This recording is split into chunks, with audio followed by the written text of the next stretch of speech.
with Coffee with Cory in Meg-a-Latte Loft location. It's Friday, and what is it, September 6th? September 5th? Something like that, yeah. Something like that. Yeah. It's Fun Friday, and we have some special guests here, Mike Ekblad and Kyle Helstad, and we also have Markus Noeske and Brandon LerBakken as well. We'll get to that in just a minute, but when I say special, we know Mike and Kyle are really special. And they're with us. We're going to have a little conversation today, a little fun, and we're going to do a couple things a little different. But before we do, we got to check the weather because it's such a beautiful time of year. What's the weather going to do? And we got a special event, golf event, and we'll talk about it in just a minute. What's going on with the weather today, Mike? It's supposed to be 75 degrees today, which is a pretty nice day. And a little warmer tomorrow, 85. Little breeze, keep us cool. So for those of us that are going to be out at the LerBakken Memorial Golf Tournament, should be a nice day. Yeah. Well, and you speak of the golf tournament, it's tomorrow at Eagle Ridge. Correct. And there's no rain in the forecast today or tomorrow. No. All right, thank you, Mike, and we'll move on to the question of the day. And the question of the day, we talked about our first vehicle and maybe our first lawnmower. We'll see where the conversation takes us. I had it wrong. I thought I knew Mike's vehicle, and it was wrong, but we're getting a little bit older. What was your first vehicle, Mike? It was a 1978 Ford F-150 that my dad took me to look at, and it was used previously by a pig farmer. Pig farmer? And it was still dirty and had extracurriculars in the back end. It wasn't the Helstad farm. No, it wasn't the Helstad farm. He wasn't. You guys were in a pig farm. No. So that's what I had, and it had I didn't know it at the time, but it had a big engine that burned a lot of fuel, so I didn't have it a very long time, and my dad had to pay off the Simonson's charge account every month after evenings of Dragon Main. So. And Dragon Main is a little different than it is today. Yeah. Can you describe that, like the process of Dragon Main, what we used to do? Where we'd go and where we would turn around? Well, it changed a few times in my years of Dragon Main. I think some different establishments got tired of us doing the turnaround in their parking lot, but it would go anywhere from down to the train station to all the way down to as far as the super pumper right there by the El Rancho, possibly. That's right. Yeah. But first, remember, was Hardee's. When we were in high school, we had turnaround Harvey, which is now the Rice Bomb. Kelly Grundle ruined that for everybody. Well, it's blaming on Kelly. I'm sure it was him. And talking about truck, I mean, that wasn't the first one that came to my mind for you. It was the Toyota, the red Toyota. And you know, you're 6'7", 6'8", whatever you are. I mean, you're bigger than I am. And then you come to the front, and then I knew you were here by the boom, boom, boom, the bass in your truck. And you had speakers this big behind in this one. I mean, there's no double cab. It's a single cab. I mean, there really wasn't room for me in that pickup. No, there really wasn't. That's one of my brighter decisions. But it was a nice little pickup. Oh, it was fun. It was fun. I think you got it from Mike Owen, right? Jason Owen. And for you, Kyle, what was your first vehicle? Well, I'm going to back up a minute before I get to my vehicle, because people that don't know, the three of us and Kelly Grundle and some others grew up in the same neighborhood. I mean, within a block of each other. So I remember when Mike got that pickup, were you still in middle school or junior high back then? When I got the pickup, I was a freshman. Maybe I had to wait till I was a freshman. He used to give me a ride to school. So the same thing, you could hear that thing pulling up. I'd hop in. I thought it was pretty cool getting a ride from a guy a little older than me. Yeah. Playing music. Yeah. Picking kids up at the junior high. I have friends of mine that still talk about that. The version of music that I was playing was probably not appropriate to be played at that volume. 2 Live Crew or anything like that, maybe? MC Hammer. All my secrets. Well, I remember MC Hammer for sure. Can't touch it. That was on constant replay. Gotta have something with good bass line. Right. Anyway, my first pickup was a 1980 GMC half ton. Had a lift kit in. It was a hand-me-down. It was my brother's. It was red. I got a square. 4 or 5 inch lift on it. 33-inch tires. You know, it was a pretty nice rig. and you got that as a freshman or a sophomore. Yeah, I took the test early, so I don't know. I don't think it was in junior high. I think it was probably freshman. Yeah, it's kind of a kids always got their driver's licenses early. yeah. It's kind of a mixed bag now. Some kids don't even want their license. Right. You don't want to get take the test or take time and learn how to drive. It was 14, wasn't it? You could get it back then. Yeah, as long as you had what do you have to have, 6 hours or something like that of driving school. Yep. Didn't have to. Those of us that didn't have to wait to take the driver's ed course in high school or whatever. So. Yeah. So let's get to the lawnmower. First lawnmower. What do you remember the lawnmower that you used? I'll start. You guys can think about it. I remember my dad had a Jacobson lawnmower. Don't know where it came from. It was an orange thing. It barely ran, and we got the job done on Sioux Street. But that was my first lawnmower. Jacobson. Yeah. Well, I'm gonna talk about mine because mine goes full circle. I had a Toro, which that's what I sell now. So my dad had a Toro. By the time I got it, it was old. It was 15, 20 years old, and that sucker smoked.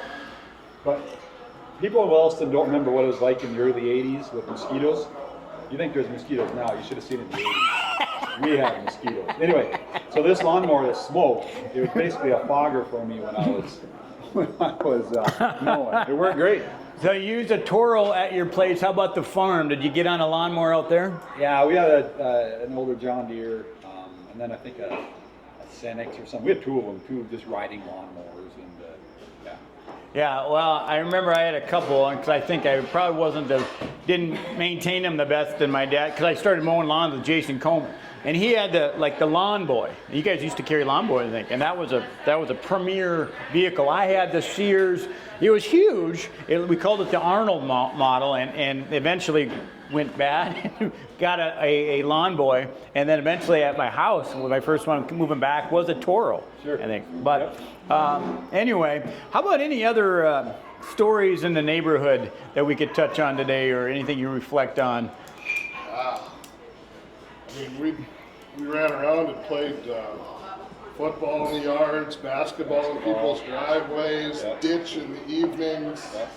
We were always outside. There was a lot of fun. It was like they talk about the street lights would come on. Everybody, that's when it was time to go home. And I don't remember us ever going home when the street lights came on. No. We just found something else to go and do. I remember some of my best memories. We had driveway basketball, which we played a lot, which you don't see much anymore. Right. And then kick the can in Ryan Heller's front yard. Yeah. Because there we had more lights on. Ryan Heller was right next to you guys. Yeah. So those are some good memories of mine. Yeah.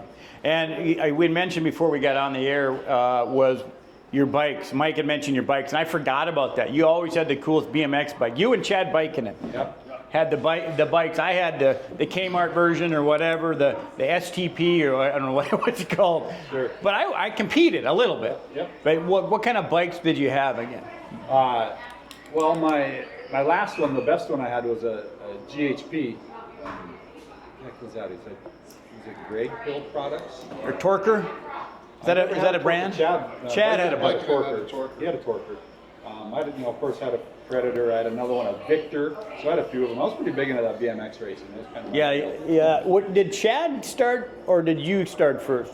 He started first. He actually got me into it. Okay. When the track was down here, right north of the college. Yep. It was only there. I only raced there 1 year, and then it got moved out behind the international.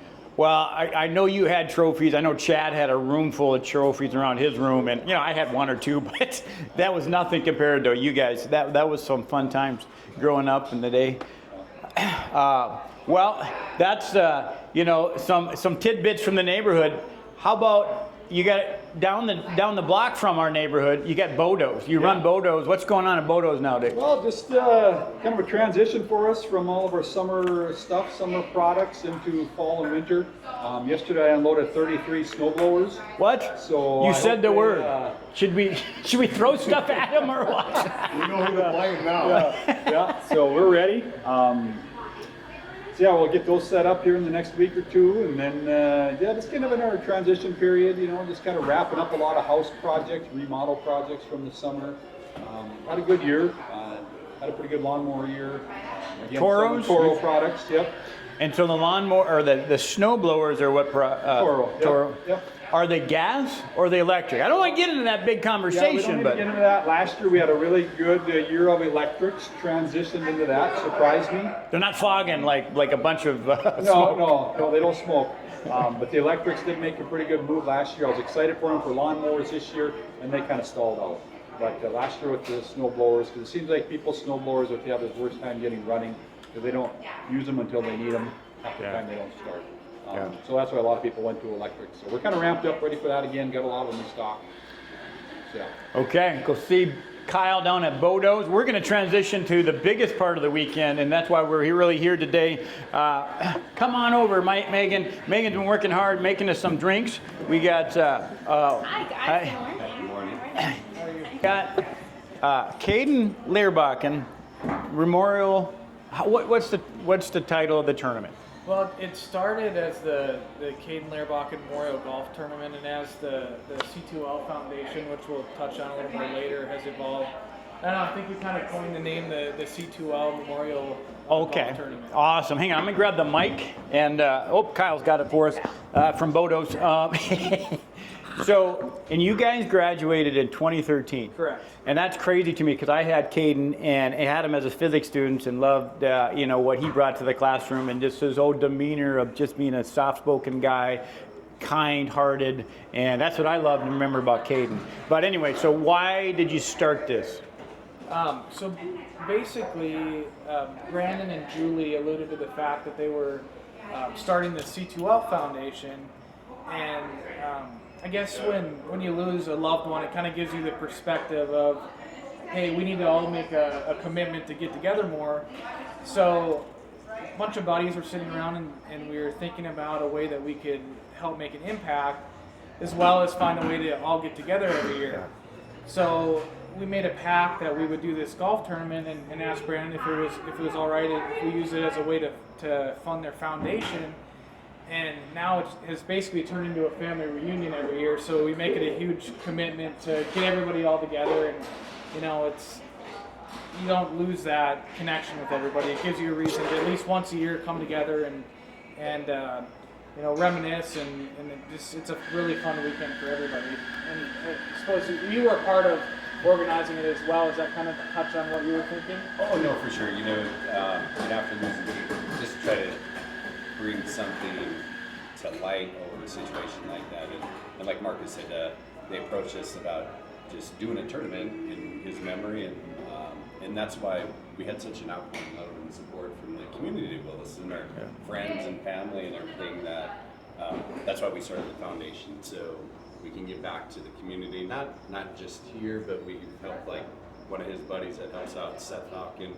We've helped a family in Minnesota and a family out in Washington where Caden was coaching baseball and teaching. So that's the benefit of kind of doing the foundation instead of just a scholarship. We're able to focus more on just other groups or situations people than. That's what I tell people. Like you said, it's not just scholarships. If an underprivileged kid needs a new pair of cleats for baseball or whatever, nominate them. It's a really cool deal. So. Oh, absolutely. So your mission really is just to help people. You haven't went one sector or another. It's just pouring out love for whoever. Is that what I understand? Yep. And you guys now, obviously, you're always Willistonites and coming home. This is a trip. You're now where are you living at, Brad? So Julie and I live down in Katy, which is right outside on the west side of Houston. Our daughters are both down in Texas with us. Brooklyn's 2 hours away, and Austin and Cameron is about 20 minutes. So, coming back to Williston, it is our home. We'll always be a part of this. But like Markus said, the intent of the whole foundation is not to raise money. It's to, for us to get together, as a group. And I've been very blessed with, growing up with Kyle and Mike, and it seemed like when we turned 40, we made it a pact of, hey, let's try and get together at least once a year, Yeah. Because you get busy with family, growing businesses and things like that. You kind of lose sight of that stuff. So that was my message to Markus and those guys. Is like, hey, if you want to do something, let's focus more on getting together. So it has turned into a big reunion. So right, raising money. I always tell people raising money for the foundation is a bonus. The real objective is to get everybody together, but we're super fortunate to live in Williston, like you said, because raising money is not a problem. People are always so giving, and Yeah. it's been huge for us. So. Yeah, I think you said a lot of good things there that everybody can relate to. You're not doing it just to raise money. So that's really kind of a bonus. It's the family togetherness and connectiveness. Obviously these guys we reconnected with just now, and obviously Brandon going to school with you as well and spending time.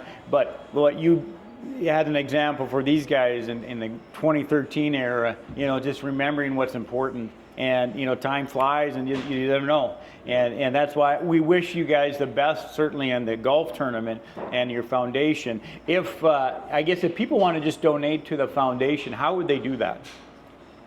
So the best way is probably to send a check. Reach out to Brandon and Julie. Okay. That's probably the easiest way to do it. Wouldn't you say?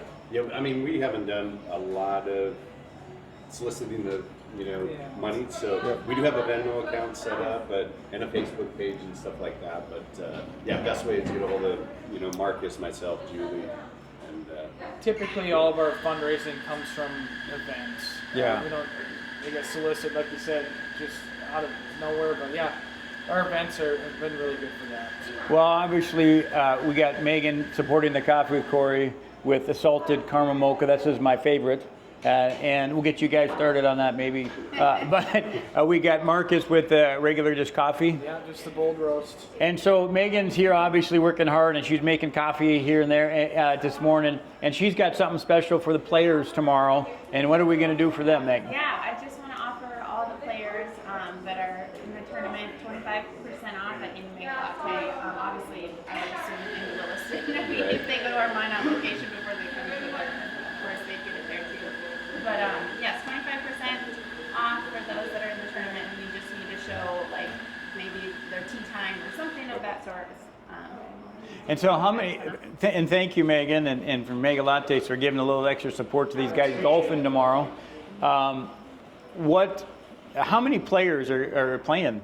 It's full, right? So, correct. So we couldn't have Blake and I try to take over the tournament and beat you guys. You can come help cook for everybody or something. there you go. We have 148 golfers tomorrow. Wow, so that's awesome. We're really excited about it. Yeah, we don't have trouble filling up the tournament. Like I said, it's a big family reunion, so we have people coming from all over the place. So it's really awesome.